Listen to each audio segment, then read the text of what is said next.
পৃথিবীর কোনো বাবা তোমাকে কিচ্ছু দিতে পারবে না। বাবার দরবারে কিচ্ছু নেই, সব কিছুর মালিক একমাত্র আমার আল্লাহ। যদি কিচ্ছু চাইতে হয় আল্লাহর কাছে চাও, সন্তানের যদি প্রয়োজন হয় আল্লাহর কাছে চাও, ছেলে চাও আমার আল্লাহর কাছে চাও, মেয়েও যদি চাও গো আমার আল্লাহর কাছে চাও। কারণ তিনি যা চান তা পারেন, তিনি যাকে ইচ্ছা তা দিতে পারেন, ঠিক কিনা? বাবার দরবারে আমরা সিলেট যাই, গিয়া শাহজালাল মাজারে, আমি নিজেও সিলেট ছোট লেখাপড়া করছি, দেখি এক বন্ড মাথার মাঝে লাল শালুক লাগানো, হাতের মধ্যে একটা লোহার শিক, মাঝে মধ্যে এটা উপরে ওঠা নামায়।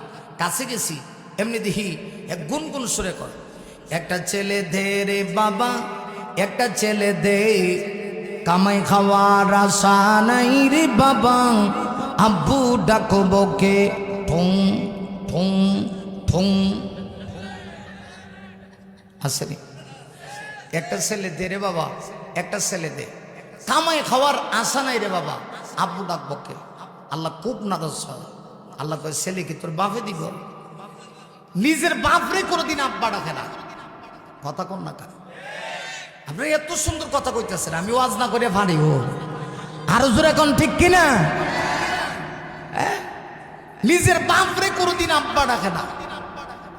যে বাবা তাকে এত কষ্ট করে বড় করলো, আহ, পৃথিবীতে বাবার অবদান সন্তান কোনোদিন বলতে পারে না। মা বাবার ভালোবাসা এই পৃথিবীর আর কেউ তোমাকে দিতে পারে না। আমি নিজে দেখেছি, আমি যখন ছোট্ট ছিলাম ঈদের দিনে আমার বাবা তিনি নতুন কাপড় পরতেন না। আমি ছোট্টবেলা দেখছি, বাবা আপনি নতুন কাপড় পরেন না কেন? আমার বাবা তখন জবাব দিয়া কইতো, সন্তানটি তোমাদের পড়ায় আমার পড়া হয়। একজন বাবা সন্তানকে যে জন্ম দিয়েছি, জন্মদাতা বাবার সন্তানের প্রতি যে ভালোবাসা থাকবে পৃথিবীতে এমন ভালোবাসা আর কারো হবে না। এজন্য তোমার ঘরের নিজ বাবারে আব্বু কয়ে সুন্দর করে ডাকো, মুখটা বইরা আব্বুরে আব্বু কয়ে ডাক দাও, মারে গে মুখটা বইরা আম্মু কয়ে ডাক দাও, আল্লাহ খুশি হবে। নবীজি বলেছেন, হুমা জান্নাতুকা ওয়া নারুকা, যার মা বাবা বেঁচে আছে তার জন্য জান্নাতের দুইটা দরজা খোলা। সুবহানাল্লাহ কা। আর হে গিয়া ওই ল্যাংটাসের সামনে গিয়ে পড়ে তাই, এ কিরে এখানে গেছিস কাল লাগা? আমি একদিন দেখি এক লোক আরে একদম ল্যাংটা, কিচ্ছু নেই, বেলাওলা যা আছে সব দেয়া যাইতেছে। এই ল্যাংটাসের সামনে গিয়া কেমনে তার কপালটা ঠেকাই দিল। কলা খাওয়া এটা ভালো কথা, খাওয়া। রাস্তাঘাটে পাগল দেখলে অবহেলা করতে নেই, একটু কলা খাওয়ান, মানবতা তো খাওয়াইতে পারে। মানুষকে মানুষ খাওয়াইলে রিজিক কোনোদিন কমে না, রিজিকে বরকত হয়। কিন্তু সেজদা দেওয়ার অধিকার তোমাকে কে দিয়েছে? পৃথিবীর কোনো মানুষ মানুষকে সেজদা দিতে পারে না। কথা বলেন না কেন? গিয়া দেখি মাথাটা টেকাই দিল। আর আমি জিজ্ঞেস করলাম, কিরে চাচা এই কামটা যে করলেন আপনি? হুজুর আপনাদের সাথে আমাদের মিলবে না, কারণ আপনারা শরীয়তের লাইনে, আমরা মারিফতের লাইনে।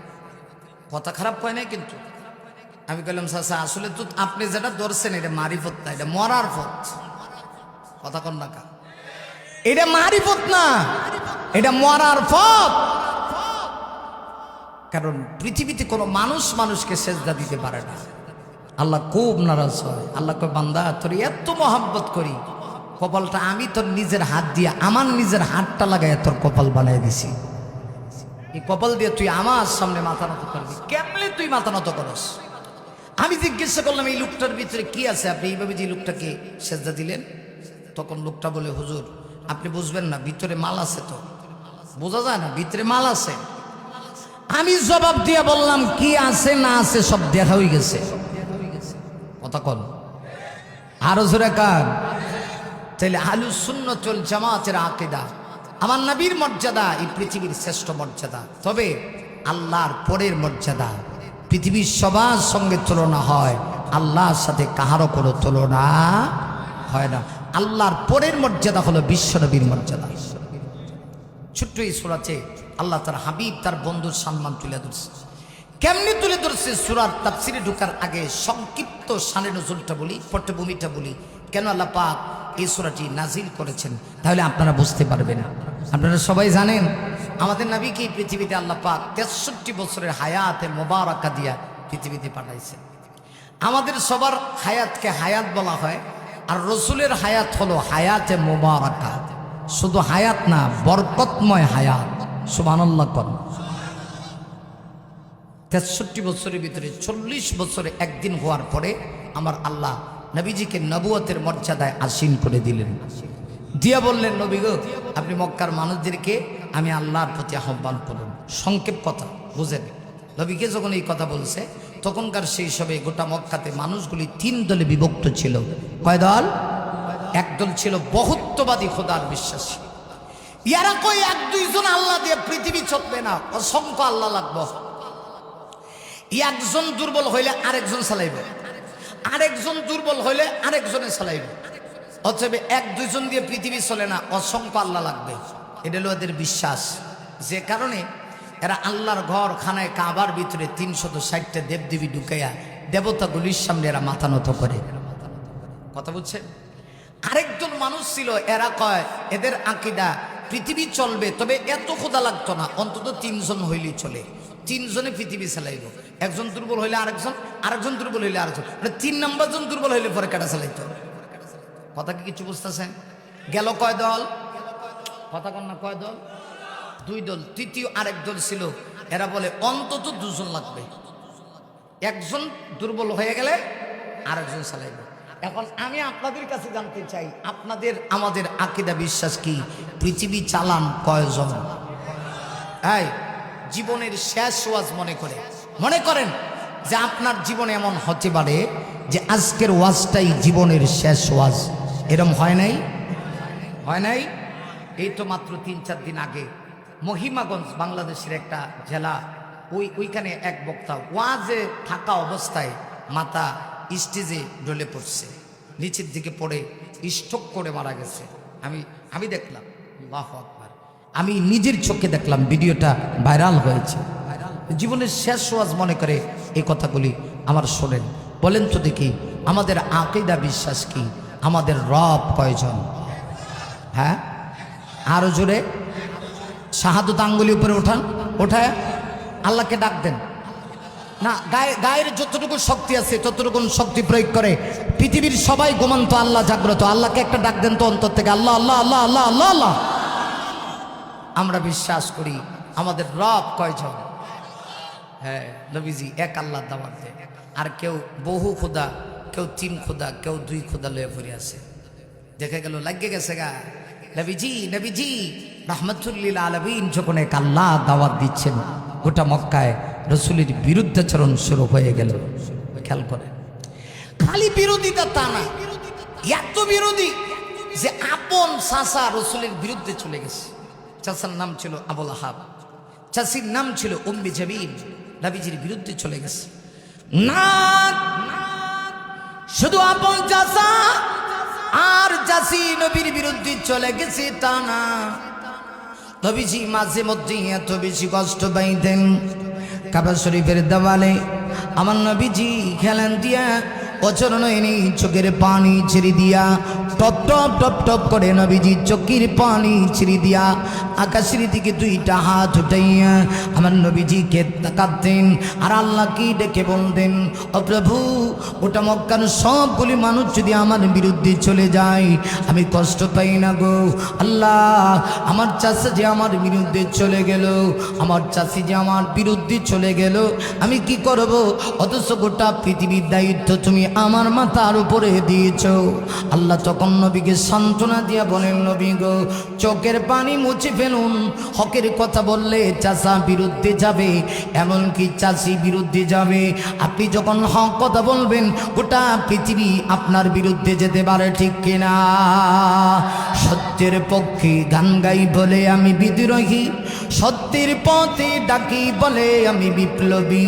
সত্যের পক্ষে গান গাই বলে আমি বিদ্রোহী, সত্যের পথে ডাকি বলে আমি বিপ্লবী।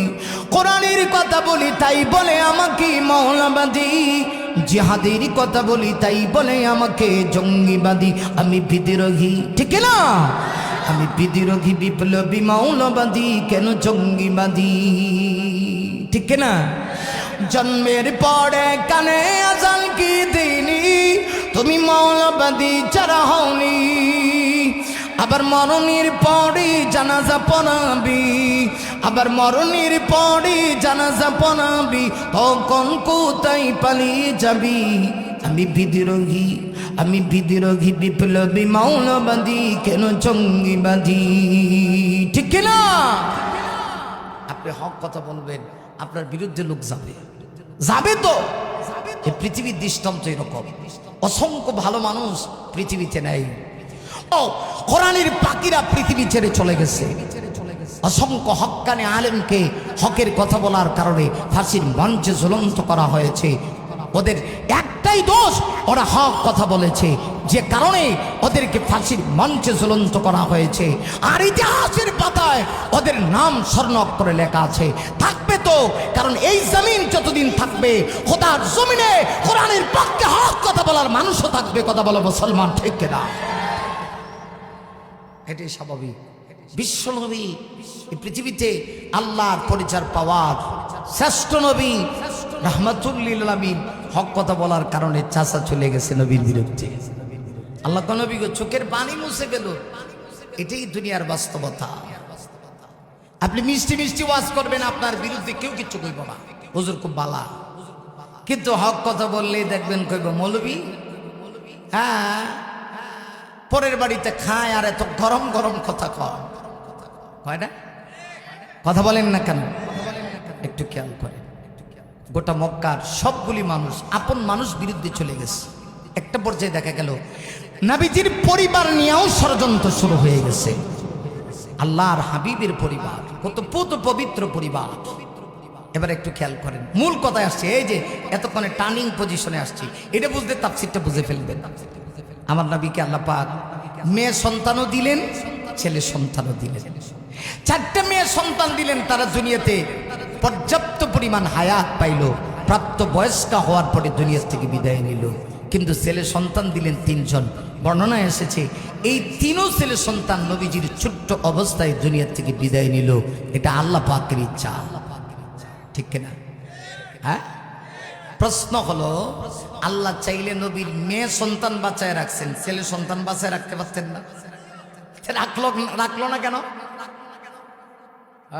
আগে ওয়াজ করো না, এবারে তো মাইকম্যান ওয়াজ শুনতে শুনতে মুখস্থ হয়ে গেছে। রাগ ভালো, অনেক মাইকম্যান আছে এরা ওয়াজও শুনে না, এরা বয়ে বয়ে লারে লাপ্পা। আমি নিজেই দিন একটা পাইছি, আমার মাইক চালু করে দেয়া, হ্যাঁ মোবাইলে দেখতেছে, কিরে হ্যাঁ বেড়ায়। তো বেশি করে ওয়াজ ওদের শোনা দরকার, কথা কম, ওয়াজ বেশি করে শোনা দরকার না? একটু খেয়াল করেন। আমার নবীর ছেলে সন্তানগুলিকে আল্লাহ পাক দুনিয়াতে বাঁচিয়ে রাখলেন না কেন? এর 3 কারণ। সংক্ষিপ্ত করে বলি, প্রথম কারণ হলো নবীর ছেলে সন্তান যদি আল্লাহ দুনিয়াতে রাখতেন, আর যদি আল্লাহ তাদেরকে নবুয়ত দিতেন, তাহলে আমার নবীর মর্যাদা অন্য নবীর মর্যাদার সমান হইতো, সমান হয়ে যেত। কেন? আমাদের নবীজি পৃথিবীতে আসার আগে অসংখ্য নবী এই পৃথিবীতে এসেছে। আল্লাহ যাদেরকে নবুয়ত দিয়েছে, সন্তানদেরকেও নবুয়ত দিয়েছে। একজন নবীর নাম বলি, হযরত ইব্রাহিম আলাইহিস সালাম। মুসলিম জাতির পিতা হযরত ইব্রাহিম, তিনি নিজে পয়গম্বর, সন্তান ইসমাঈলও পয়গম্বর। 2 সন্তান, ইসমাঈল, ইসহাক। ইসহাকের বংশে বনি ইসরাইলের 70,000 পয়গম্বর আল্লাহ পাঠাইছে। আর ইসমাঈল আলাইহিস সালামের বংশে আপনার আমার নবী আসছেন। এক নবী তো চমক, সকল নবীর চাইতে এক নবীর মর্যাদা বেশি না? কারণ সকল নবীর চাইতে আমার নবীর মর্যাদা বেশি। সকল নবীর মর্যাদার তুলনা হয়, আমার নবীর মর্যাদার কোনো তুলনা হয় না। সুবহানাল্লাহ, জোরে কর। ইব্রাহিম আলাইহিস সালাম নবী, সন্তান ইসমাঈল নবী। আল্লাহ কয়, নবী গো, আপনার সন্তান যদি দুনিয়াতে বাঁচায় রাখতাম আর যদি নবুয়ত দিতাম, তাহলে আপনি আর অন্য নবীরাও সমান হইতো, হেরাও নবী, সন্তানও নবী। এই কারণে আমি আল্লাহ হিকমত করিয়া আপনার ছেলে সন্তানদেরকে দুনিয়াতে দিয়া অল্প বয়সে মৃত্যু দিছি। গেল 1। নাম্বার 2 হলো, যদি আল্লাহ নবীর ছেলে সন্তান দুনিয়াতে বাঁচায় রাখতেন, আল্লাহ নবুয়ত নাও দিতেন, নবী দুনিয়া থেকে চলে যাওয়ার পরে কিছু মানুষ পৃথিবীতে এমন থাকতো, এরা জোরে দুইরা নবীর সন্তানদেরকে নবী বানাইতো। হ্যাঁ, বুঝছেন কথা? জোরে দুইরা। আমরা দেশে কিছু গদ্দি শিল্পীর আছে, বাবে বীর সন্তান পীর, অথচ বাবা ঠিকই আল্লাহওয়ালা ছিল, সন্তান নামাজ রোজা কিচ্ছু পড়ে না। কিছু লোক যাইতে দূরে তোমার বাবা ফির, তুমিও ফির। আল্লাহ নবী গো, এই কলঙ্ক আপনার গায়ে আমি লাগাবো না, আমি তাদেরকে বাঁচিয়ে রাখবো, আমি না দিলাম, কিন্তু কিছু লোক জুড়ে জুড়ে তাদেরকে নবী বানাইব, এই জন্য আমি তাদেরকে মৃত্যু দিছি। এখন 3 নম্বর প্রশ্ন হলো, তাহলে আল্লাহ তাদেরকে দুনিয়াতে পাঠাইলেন কেন?